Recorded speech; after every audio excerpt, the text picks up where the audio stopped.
दोस्तों स्वागत है आपका बिहार न्यूज में। दोस्तों मैं हूं फिर दोस्त गनी और आप देख रहे हैं केडीबी लाइव। दोस्तों आज हो चुका है 28 फरवरी 2021। तो आज की बिहार की टॉप न्यूज लेकर आए हैं आपके लिए। दोस्तों वीडियो स्टार्ट करने से पहले आपसे एक रिक्वेस्ट है, अगर आप नए हैं इस चैनल पर तो फिर इस चैनल को सब्सक्राइब करके बेल आइकन भी प्रेस कर दीजिए और साथ में वीडियो को लाइक कीजिए, अपने दोस्तों के साथ शेयर भी कीजिए। तो चलिए दोस्तों स्टार्ट करते हैं आज की बिहार की टॉप न्यूज। दोस्तों बिहार के भोजपुर जिले से एक बड़ी खबर सामने आ रही है। जी हां, बिहार के भोजपुर जिले में कोरोना वैक्सीन लेने के 15 दिन बाद एक युवक को बेचैनी के साथ परेशानी हुई और फिर जान चली गई। जी हां, बिहार के भोजपुर जिले के करीब 42 वर्षीय एक युवक की जान कोरोना टीकाकरण के 15 दिन बाद चली गई है।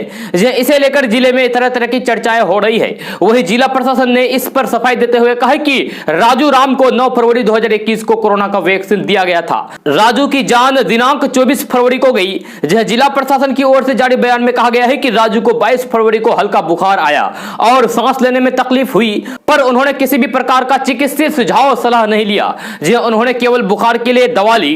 24 फरवरी की सुबह करीब 4 बजे राजू को थोड़ी बेचैनी महसूस हुई और फिर 5 बजे सुबह में उनकी जान चली गई। दोस्तों होली को देखते हुए सीमांचल के पूर्णिया, कटिहार, अररिया और किशनगंज में प्रतिबंधित एक संगठन के लोगों की गतिविधियां बढ़ने पर गृह मंत्रालय ने अलर्ट जारी कर दिया है। जी हां, सीमाई इलाकों पर एसएसबी और फिर अन्य सुरक्षा बलों ने मुस्तैदी बढ़ा दी है। उत्तर प्रदेश में एक प्रतिबंधित संगठन के कई सदस्यों को पुलिस ने गिरफ्तार किया था। पूछताछ में सीमांचल के जिलों में कनेक्शन का खुलासा हुआ। जी हां, उसके बाद सुरक्षा एजेंसी सीमांचल के कई चिन्हित जगहों पर नजर रख रही है। संगठन के लोग धार्मिक उन्माद फैलाने, आपस में लड़ाने और युवाओं को मुख्य धारा से भटकाने का काम कर रहे हैं। गृह विभाग के वरिष्ठ अधिकारी मुआयना भी कर रहे हैं। 6 दिसंबर को कटिहार एसपी के आदेश पर एक संगठन के लोगों के खिलाफ मामला भी दर्ज करके जांच शुरू कर दी गई है। सीमांचल के कई इलाकों में प्रतिबंधित संगठन के सदस्यों के अलावा कई अन्य देशों के नागरिकों के ठिकाने रहने की संभावना खुफिया विभाग के अधिकारियों के द्वारा जताई जा चुकी है। यही वजह है कि कुछ माह पहले कटिहार पुलिस के द्वारा अफगानिस्तानी आधे दर्जन से अधिक नागरिकों को पकड़कर जेल भेज दिया गया था। दोस्तों बिहार में विकास योजनाओं का सबसे अधिक खामियाजा सड़कों को ही भुगतना पड़ रहा है। जी हां, सड़क निर्माण एजेंसियां सड़क बनाने और फिर उसकी मरम्मत में यूं ही काफी सुस्त रहती है, यानी कि काफी देरी से मरम्मत करती है, सड़क बनाती है।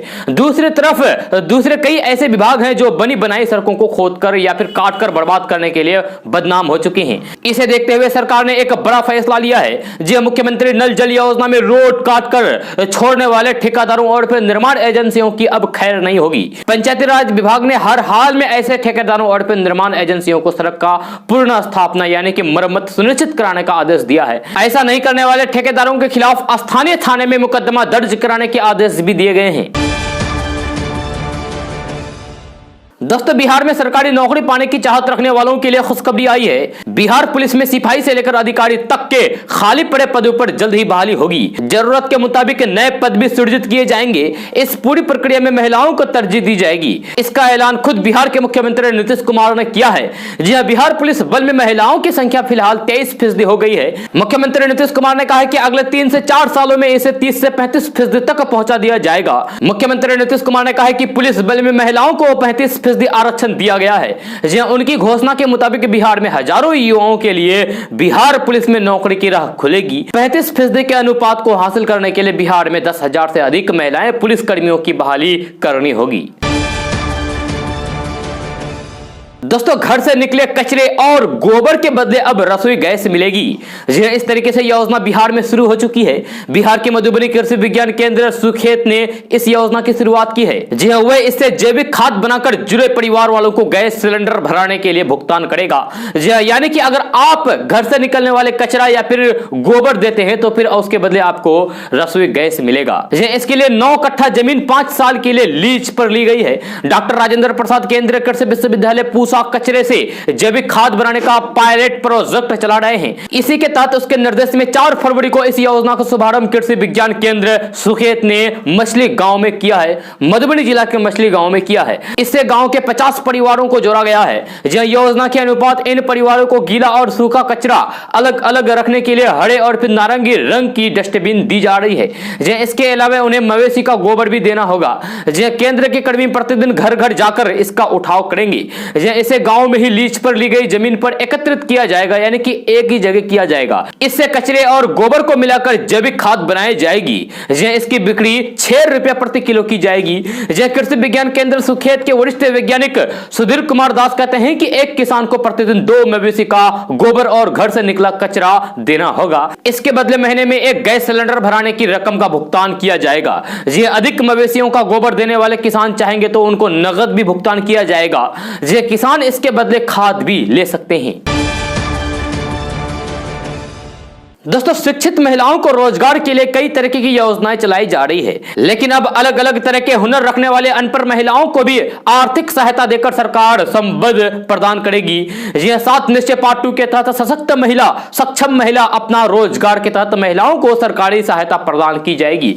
इस राशि से महिलाएं अपने हुनर के मुताबिक रोजगार खड़ा कर सकेगी और इससे उन्हें गरीबी से मुक्ति मिलेगी। इससे क्षेत्र को भी आर्थिक उन्नयन होगा। कोसी क्षेत्र में इस योजना से महिलाओं को काफी लाभ मिलने की संभावना है। कोसी क्षेत्र की हजारों महिला पापड़, अचार, अदौड़ी, कांच की टोकरी, कपड़े का खिलौना बनाने में दक्ष हैं, यानी कि सक्षम है। इसके अलावा हर गांव में सिलाई कढ़ाई करने वाली काफी संख्या में महिलाएं और युवतियां हैं जिन्हें पर्याप्त प्रोत्साहन नहीं मिल पाता है। जीविका समूह से जुड़ी महिलाओं को भी काफी कम राशि मिलती है। इससे उनकी प्रतिभा का अपेक्षित प्रदर्शन नहीं हो पाता है और इन राशि से महिलाएं किसी भी तरीके के परिवार की परवरिश कर पाती है। सशक्त महिला, सक्षम महिला अपना स्वरोजगार कार्यक्रम के तहत इस तरीके के हुनर रखने वाले महिलाओं को बिना ब्याज के 5 लाख रुपए तक का ऋण प्राप्त हो सकेगा।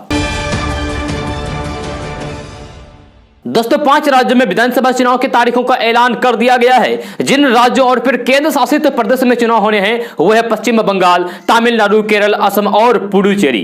लेकिन हर किसी की निगाहें इस बार बंगाल पर टिकी हुई है। साल 2011 में तृणमूल कांग्रेस यानी कि टीएमसी ने पश्चिम बंगाल की राजनीति में इतिहास रच दिया था। ममता बनर्जी के नेतृत्व में पार्टी ने 34 साल बाद लेफ्ट की सरकार को उखाड़ फेंका। इसके बाद से लेकर अब तक ममता लगातार 2 बार बंगाल की मुख्यमंत्री बन चुकी है।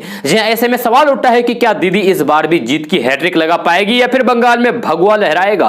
पिछले 5 सालों से बीजेपी की नजर बंगाल पर है। साल 2016 में जब से ममता बनर्जी दूसरी बार बंगाल की मुख्यमंत्री बनी तभी से बीजेपी ने उन्हें घेरने का प्लान तैयार कर लिया। साल 2019 के लोकसभा चुनाव के बाद से बीजेपी राज्य में बेहद आक्रामक हो गई है। पिछले 6 महीने के दौरान प्रधानमंत्री नरेंद्र मोदी से लेकर गृह मंत्री अमित शाह और फिर बीजेपी अध्यक्ष जेपी नड्डा हर किसी ने बंगाल का दौरा लगातार किया है। बीजेपी बार बार बंगाल में परिवर्तन का नारा दे रही है। पिछले 3 महीनों के दौरान बीजेपी की रणनीति से टीएमसी में खलबली मच गई है। एक के बाद एक टीएमसी के दिग्गज बीजेपी में शामिल हो रहे हैं। तृणमूल कांग्रेस के बड़े नेता के इस्तीफे के बाद ममता बनर्जी की चिंता लाजमी बढ़ना ही है और बढ़ गई है। डायमंड हार्बर विधायक दीपक हलदार, पूर्व मंत्री शुभेंद्र अधिकारी और फिर राजीव बनर्जी, टॉलीवुड अभिनेता यश दास गुप्ता, हिरन चटर्जी के अलावा करीब आधा दर्जन एक्टर बीजेपी में शामिल हो गए हैं। इसके अलावा कई और नेता पार्टी छोड़ने की लगातार धमकी दे रहे हैं। साल 2019 के लोकसभा चुनाव के बाद से बीजेपी के हौसले बुलंद है। पिछले लोकसभा चुनाव में बीजेपी ने राज्य में अब तक का सबसे शानदार प्रदर्शन किया था। बीजेपी को 18 सीटों पर जीत मिली थी, जबकि इससे पहले पार्टी को 2014 के चुनाव में सिर्फ 2 सीटों पर जीत मिली थी। इस चुनाव में बीजेपी को 40% वोट मिले थे, जबकि टीएमसी के खाते में मात्र 43% वोट गए थे। बीजेपी इसी कामयाबी को इस बार विधानसभा में चुनाव में बदलना चाहती है।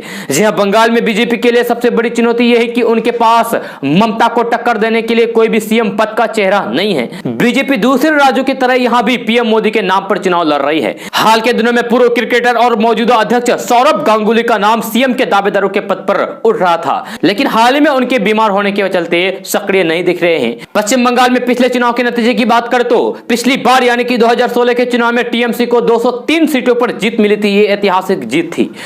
बीजेपी 291 सीटों पर चुनाव लड़ी थी और उसे मात्र 3 सीट पर ही जीत मिली थी। सीपीएम 148 सीटों पर चुनाव लड़ी थी और फिर 23 सीटों पर कामयाबी मिली थी। कांग्रेस ने 92 सीटों पर किस्मत आजमाई और उन्हें मात्र 43 सीटों पर जीत मिली थी। दोस्तों बिहार में खाट पर हेल्थ सिस्टम को धोने की एक तस्वीर रोहतास जिले से वायरल हो रही है। जी हां, जहां नसबंदी के ऑपरेशन के बाद मरीज को उनके परिजन खटिया पर उठाकर ले जा रहे हैं, जैसे कि आप तस्वीर में देख रहे हैं।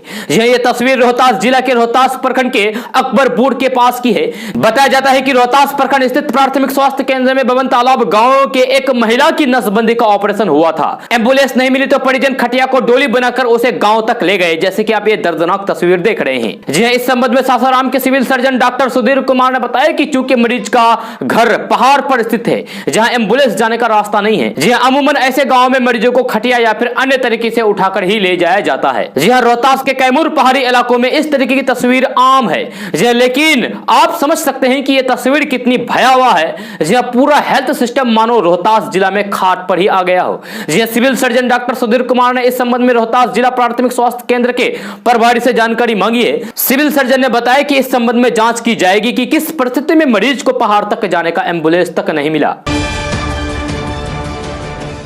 दोस्तों मंदी के दौर का सामना करने वाली भारतीय अर्थव्यवस्था के लिए आखिर अच्छी खबर सामने आ गई है। जी हां, दिसंबर तिमाही में भारत के जीडीपी में 0.4% की बढ़त हुई है, यानी कि भारतीय अर्थव्यवस्था मंदी के दौर से बाहर निकल गई है। जी हां, पूरे वित्तीय वर्ष 2020-21 में जीडीपी में 8% की गिरावट का अनुमान है। जी हां, जीडीपी के इन आंकड़ों का सबको बेसब्री से इंतजार था। राष्ट्रीय सांख्यिकी कार्यालय यानी कि एनएसओ के द्वारा ये आंकड़े जारी किए गए हैं। अप्रैल से जनवरी के दौरान राजकोषीय घाटा 12 लाख करोड़ रुपए का रहा है।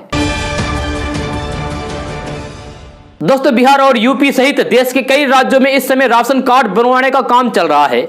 जी हां, बिहार में जहां प्रखंड मुख्यालय स्थित आरटीपीएस काउंटर पर आवेदक की भीड़ सुबह से ही उमड़ने लगी है, तो वही दूसरी ओर राज्य में भी कमोबेश यही स्थिति है। ऐसे में अगर आपको राशन कार्ड से संबंधित कोई भी जानकारी या फिर शिकायत करनी पड़े तो फिर आप टोल फ्री नंबर पर भी कर सकते हैं।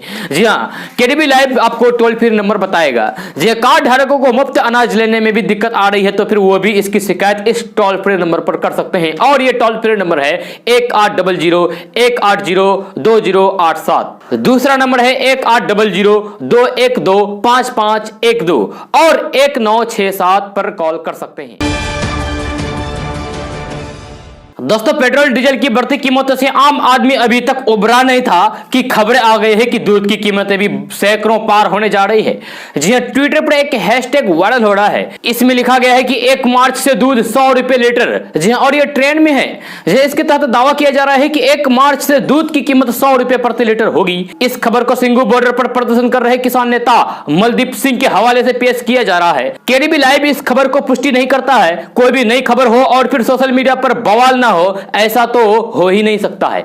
जी हां, ऐसा ही एक खबर सोशल मीडिया पर तेजी के साथ छाई गई है जो दावा कर रही है कि दूध की कीमतें 100 रुपए प्रति लीटर होने जा रही है।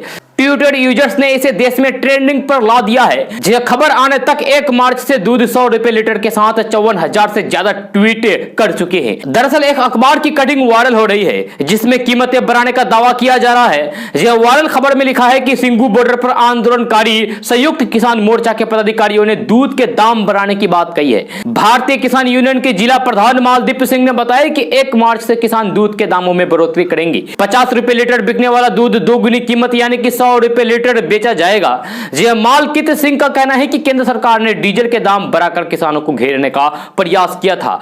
केडीबी लाइव इस खबर की पुष्टि नहीं करता है, आपको फिर से बता दे रहे हैं। साथ ही आपको यह भी बता दूं कि पेट्रोल डीजल की कीमतों के साथ एक सूची भी सामने आई है जो वायरल हो गई है, जो आप अपने मोबाइल स्क्रीन पर देख रहे हैं, जिसमें लिखा होता है कि ईंधन की असली कीमत क्या है और उस पर कितना टैक्स लगा दिया गया है। इसके बाद उसकी कीमत जानकारी दी जाती है। ठीक उसी तरीके से वायरल हो रही पोस्ट में एक तस्वीर है। इस तस्वीर में दूध के नए रेट बताए गए हैं। वायरल सूची में आधार मूल्य, हरा चारा टैक्स, गोबर टैक्स, लेबर चार्ज, किसान लाभांश समेत जैसे कई बातें शामिल है। हालांकि किसानों की तरफ से इस मामले पर आधिकारिक रूप से बयान सामने नहीं आया है, यानी कि यह तस्वीर झूठी भी हो सकती है क्योंकि इसकी अभी तक कोई भी आधिकारिक रूप से सत्यता सामने नहीं आई है। दोस्तों कांग्रेस के पूर्व अध्यक्ष राहुल गांधी के उत्तर दक्षिण भारत वाली टिप्पणी पर उन्हीं के पार्टी के नेता गुलाम नबी आजाद ने बिना नाम लिए बड़ा बयान दिया है। गुलाम नबी आजाद ने कहा है कि हम हर क्षेत्र, जाति, धर्म का सम्मान करते हैं। उन्होंने कहा है कि हम सभी का समान रूप से सम्मान करते हैं, यही हमारी ताकत है, हम इसे जारी रखेंगे। हालांकि गुलाम नबी आजाद ने अपने बयान पर जम्मू कश्मीर और लद्दाख के लोगों का जिक्र किया था, लेकिन आजाद के सभी क्षेत्र वाली बात को राहुल गांधी के बयान को जोड़कर देखा जा रहा है। जम्मू कश्मीर का दर्जा वापस पाने के लिए हमारी संसद के अंदर बाहर लड़ाई जारी रहेगी। जब तक यहां चुने हुए नुमाइंदे मंत्री मुख्यमंत्री नहीं होंगे, बेरोजगारी, सड़कों, स्कूलों की हालात यही रहेगी। जहां कांग्रेस नेता गुलाम नबी आजाद आज जम्मू कश्मीर में आयोजित शांति सम्मेलन में ये बात बोल रहे थे। जम्मू में कांग्रेस के बड़े बागी नेताओं ने गांधी ग्लोबल फैमिली कार्यक्रम का आयोजन किया है, जिसका नाम शांति सम्मेलन रखा गया है। इस सम्मेलन में गुलाम नबी आजाद, कपिल सिब्बल, आनंद शर्मा, भूपेंद्र सिंह हुड्डा समेत कांग्रेस के कई बड़े नेता मौजूद थे। दोस्तों, बिहार सरकार में मंत्री बनने के बाद पहली बार सुपौल पहुंचे शाहनवाज हुसैन ने अपने गुरु कालीचरण मिश्रा के घर पहुंचकर उनसे आशीर्वाद लिया। इस दौरान शाहनवाज हुसैन ने पुराने दिनों को याद करते हुए गुरु मंत्रण भी ली। इस मौके पर सुपौल जिले के लोगों ने शाहनवाज हुसैन की जमकर तारीफ की। लोगों का कहना था कि इतने बड़े ओहदे पर पहुंचने के बाद भी उन्होंने अपने गुरु को याद किया और उनसे मिलने के लिए यहाँ आए। आपको बता दें कि शाहनवाज हुसैन का जन्म 12 दिसंबर 1968 को सुपौल जिला में ही हुआ था। शाहनवाज हुसैन ने ITI से इलेक्ट्रॉनिक इंजीनियरिंग में डिप्लोमा किया। जो वह पूर्व केंद्रीय मंत्री और भाजपा के राष्ट्रीय प्रवक्ता है। जो वह 3 बार लोकसभा सदस्य 1999, 2006, 2009 में रह चुके हैं। दोस्तों, तेजस्वी यादव की राष्ट्रीय जनता दल यानी कि RJD अक्टूबर नवंबर 2020 के बिहार विधानसभा चुनाव में भले ही एनडीए के मामूली अंतर से हार गई हो, लेकिन असम विधानसभा चुनाव में वे बदला चुकाने का मौका नहीं छोड़ना चाहते हैं। इसके लिए उन्होंने कमर कस ली है। असम चुनाव में भोजपुरी वोट बैंक में RJD को उम्मीद नजर आ रही है, लिहाजा वे सहयोगियों की तलाश में है। मीडिया रिपोर्ट के मुताबिक RJD के उम्मीदवार असम में चुनावी लड़ाइयों में भागीदारी हो सकते हैं। इसके लिए RJD समान विचार वाले दलों को साथ लाने की संभावना पर विचार कर रहे हैं। बिहार की तरह इस राज्य में भी यानी कि असम में भी कांग्रेस के नेतृत्व में 6 पक्षीय महागठबंधन है। अटकलें लगाए जा रहे हैं कि RJD इसमें शामिल हो जाएगा, लेकिन असम में इसका कोई आधार नहीं दिखाई दे रहा है। दोस्तों, पश्चिम बंगाल में विधानसभा चुनाव की तारीखों का ऐलान हो गया है। जी हां, राज्य में 8 चरणों में मतदान करवाए जाएंगे और 2 मई को परिणाम घोषित होगी, यानी कि 2 मई को रिजल्ट आ जाएगा कि पश्चिम बंगाल में मुख्यमंत्री किसकी बनेगी, TMC या फिर बीजेपी की। इसी बीच चुनावी रणनीतिकार कहे जाने वाले प्रशांत किशोर ने अपने ट्वीट से राजनीति में सियासी सरगर्मी को और बढ़ाने की कोशिश की है। जी हां, उन्होंने अपने पुराने ट्वीट को याद रखने की बात कही है। आपको बता दूं कि बीते साल यानी कि दिसंबर 2020 महीने में उन्होंने दावा किया था कि अगर भाजपा बंगाल में बेहतर प्रदर्शन करती है तो मैं ट्विटर छोड़ दूंगा। प्रशांत किशोर ने कहा था कि मीडिया का एक वर्ग भाजपा के समर्थन में माहौल बनाने की कोशिश कर रहा है। इससे साफ है कि भाजपा दहाई के आंकड़े के लिए संघर्ष कर रही है। अगर भाजपा बंगाल में बेहतर प्रदर्शन करती है तो मैं ट्विटर छोड़ दूंगा। प्रशांत किशोर ने शनिवार की सुबह एक और ट्वीट करके लिखा है कि भारत में लोकतंत्र की अहम लड़ाई पश्चिम बंगाल में लड़ी जाएगी और बंगाल के लोग अपने संदेश के साथ तैयार हैं। बंगाल केवल अपनी बेटी चाहती है। 2 मई को मेरा पिछला वाला ट्वीट जरूर याद रखिएगा। पश्चिम बंगाल में 27 मार्च से 29 अप्रैल के बीच 8 चरणों में विधानसभा चुनाव होंगे और वोटों की गिनती 2 मई को होगी। पहले चरण का मतदान 27 मार्च को, दूसरे चरण का मतदान 1 अप्रैल को, तीसरे चरण का मतदान 6 अप्रैल को होंगे, चौथे चरण का मतदान 10 अप्रैल को, पांचवें चरण का मतदान 17 अप्रैल को, छठे चरण का मतदान 22 अप्रैल को, सातवें चरण का 26 अप्रैल को और फिर अंतिम चरण यानी कि 8वें चरण का मतदान 29 अप्रैल को होगा। दोस्तों, कांग्रेस नेता राहुल गांधी कल चुनाव प्रचार के लिए तमिलनाडु पहुंचे। जहां राहुल गांधी ने तमिलनाडु के थुथुकुडी में रोड शो करके अपनी ताकत दिखाई। इस दौरान राहुल गांधी ने केंद्र की मोदी सरकार पर निशाना साधा। मीडिया रिपोर्ट के मुताबिक कांग्रेस नेता राहुल गांधी ने कहा है कि चीन को पता था कि हमारे पीएम मोदी भारत के हितों से समझौता कर लेंगे। राहुल गांधी ने भारतीय जनता पार्टी यानी कि बीजेपी और राष्ट्रीय स्वयंसेवक संघ यानी कि RSS पर निशाना साधते हुए कहा कि बीते 6 सालों से निर्वाचित संस्थान और फिर फ्री प्रेस पर लगातार व्यवस्था हमला किया गया है। राहुल गांधी ने आगे यह भी कहा है कि लोकतंत्र एक झटके में नहीं खत्म होता है, यह धीरे धीरे खत्म होता है। RSS पर हमला बोलते हुए राहुल गांधी ने कहा कि राष्ट्रीय स्वयंसेवक संघ यानी कि RSS ने संस्थानों के संतुलन को तबाह कर दिया है। इन सब के अलावा कांग्रेस नेता राहुल गांधी ने महिलाओं के आरक्षण की भी बात पर जोर दिया है। खबरों से मिली जानकारी के मुताबिक राहुल गांधी ने कहा कि मैं न्यायपालिका और फिर संसद दोनों में महिलाओं के आरक्षण का हिमायती हूं। हर जगह भारतीय पुरुषों को महिलाओं को भी उसी नजर से देखना चाहिए जिससे वे खुद को देखते हैं। दोस्तों बिहार में कोरोना महामारी के बाद 1 मार्च से पहली से 5वीं तक के स्कूल खोलने वाले हैं। इस बीच सरकार ने स्कूलों में छात्रों के नामांकन के लिए प्रवेशोत्सव अभियान चलाने की योजना बनाई है। इस अभियान में कक्षा 1 से कक्षा 9वीं तक में नामांकन के लिए विशेष प्रयास किए जाएंगे। अभियान का लक्ष्य है कि राज्य में ऐसा कोई भी बच्चा ना हो जो स्कूल से बाहर रह जाए। इस अभियान में शिक्षा विभाग के अलावा ग्रामीण विकास विभाग और समाज कल्याण विभाग को लाया गया है। शिक्षा विभाग के एक अधिकारी ने बताया कि इस संबंध में सभी जिलाधिकारियों को पत्र भेज दिया गया है। पत्र में कहा गया है कि कोरोना महामारी के कारण पिछले वर्ष यानी कि पिछले साल से स्कूल लगातार बंद है। इस कारण बच्चों का सीखना और उनकी पढ़ाई बाधित हुई है। इस कमी को दूर करने और बच्चों को उम्र तथा कक्षा के अनुरूप दक्षता प्रदान करने के लिए शैक्षणिक सत्र 2020-21 के सभी वर्गों में पूर्वोत्तरीय वर्गों के शैक्षणिक सामग्री को छोटा करके 3 महीनों का कैच अप कोर्स अप्रैल महीने से पहले चलाने का निर्णय लिया है। दोस्तों दरभंगा जिले के सिंहवाड़ा प्रखंड के +2 मिथिला हाई स्कूल में 9वीं की वार्षिक परीक्षा शुरू हुई है, जिसमें सरकारी शिक्षा विभाग की व्यवस्था की पोल खोलकर रह गई है। ये छात्र आसमान के नीचे खुले मैदान में जमीन पर बैठकर परीक्षा दे रहे हैं, जैसा कि आप तस्वीर में देख रहे हैं। ये स्कूल भवन के एक वर्ग में ही बेंच डेस्क उपलब्ध है।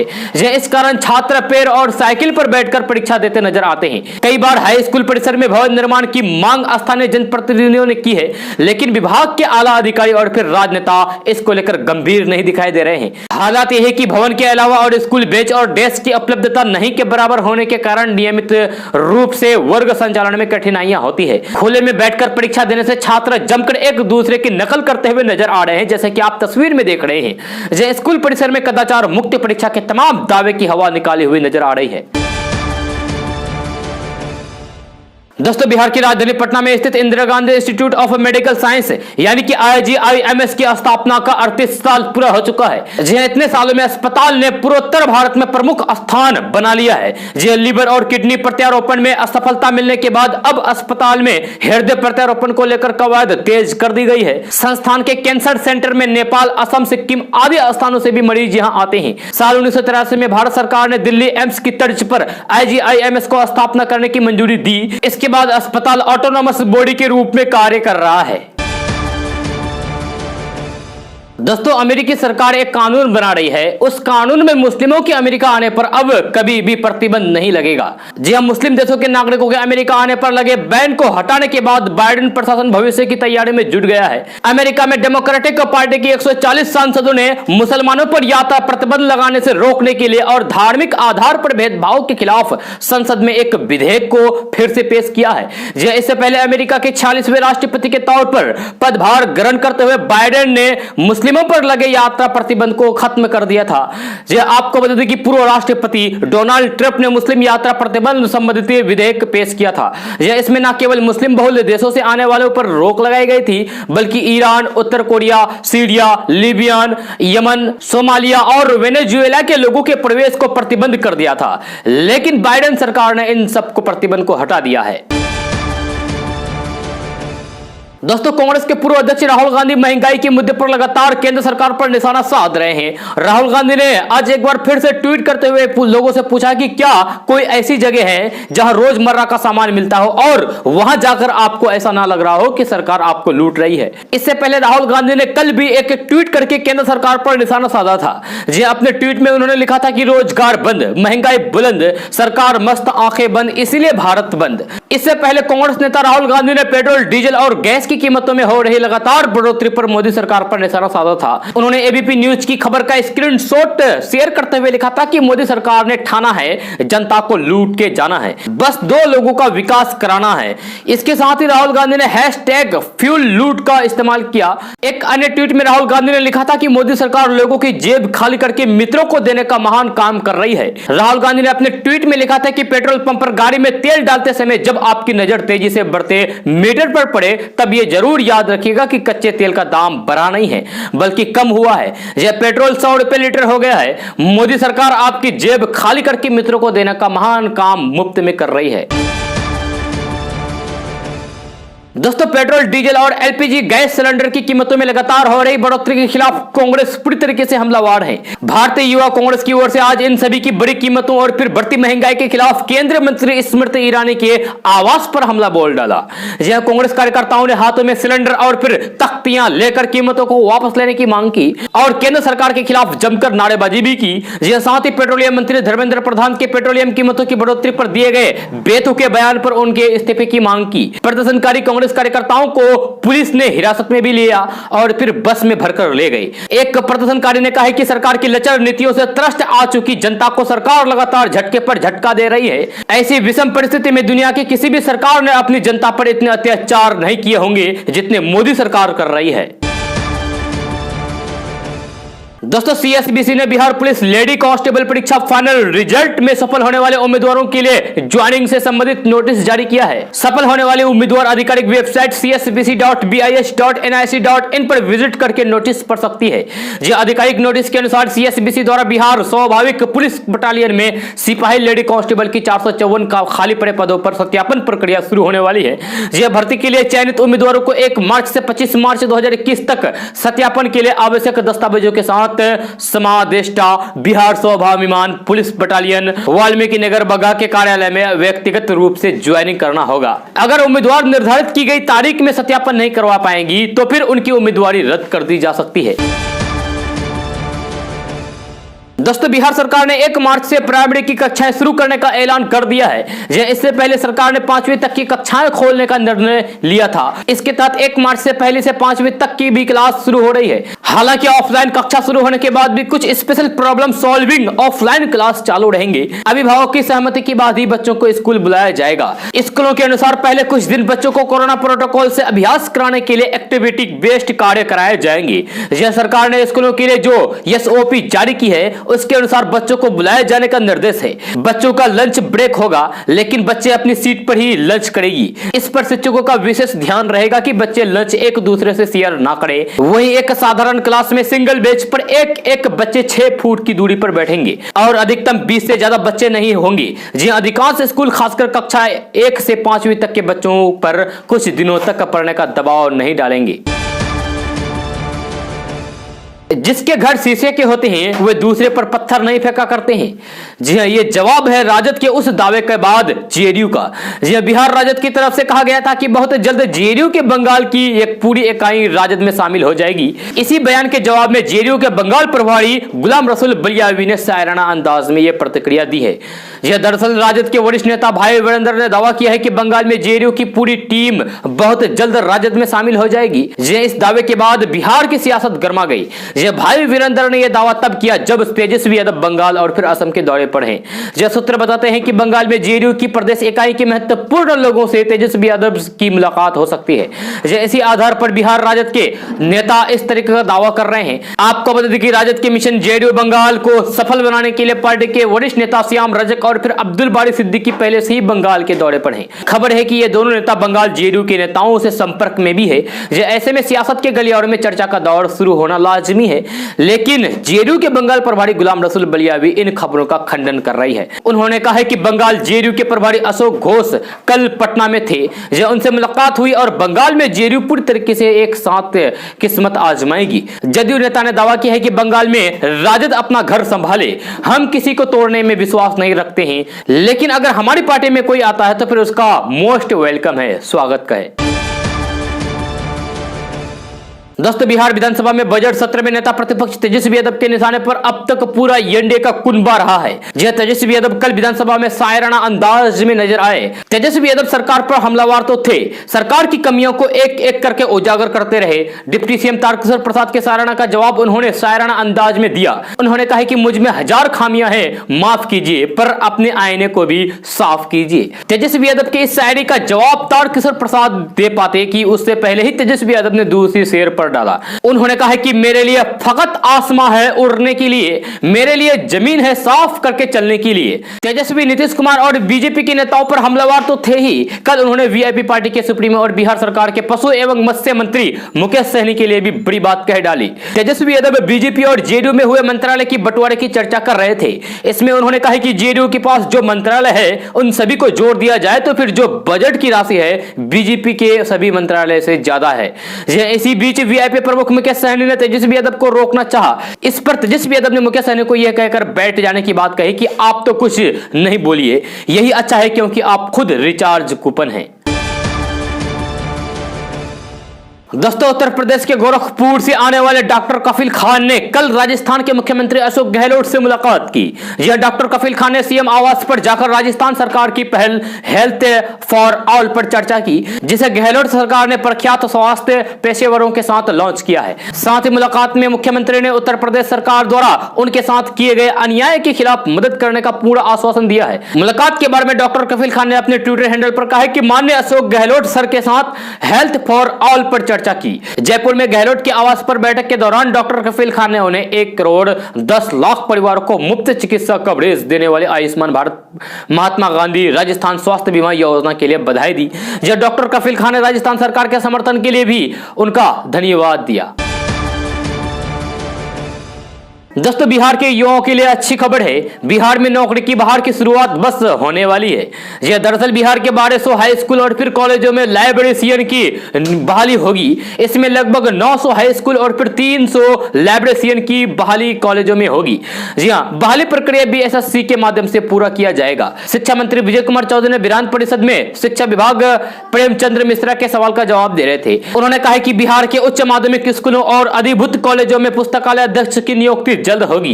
यह बहाली कर्मचारी चयन आयोग यानी कि बीएसएससी से होगी। सरकार इसकी प्रक्रिया भी शुरू कर रही है। दोस्तों, भाजपा सांसद सुशील कुमार मोदी ने कहा है कि कांग्रेस, राजद जैसे कुछ विपक्षी दल साजिशन ईसाई और मुस्लिम धर्म में धर्मांतरण दलितों के लिए भी आरक्षण की मांग करते हैं, मगर संविधान में हिंदू, सिख और बौद्ध धर्मावली दलितों के लिए ही आरक्षण का प्रावधान है। ऐसे में भाजपा मुस्लिम और ईसाई धर्मों को अपनाने वाले दलितों के लिए किसी भी कीमत पर आरक्षण के पक्ष में नहीं है। दोस्तों, आज का न्यूज बस यहाँ तक। कैसा लगा जरूर अपना सुझाव दीजिएगा नीचे कमेंट बॉक्स में कमेंट करके। अगर आप नए आए इस चैनल पर तो फिर चैनल को सब्सक्राइब करके बेल आइकन को भी प्रेस कर दीजिए और साथ में वीडियो को लाइक कीजिए, अपने दोस्तों के साथ शेयर भी कीजिए। तो चलिए दोस्तों, फिर मिलते हैं अगले वीडियो में। जय हिंद, जय बिहार।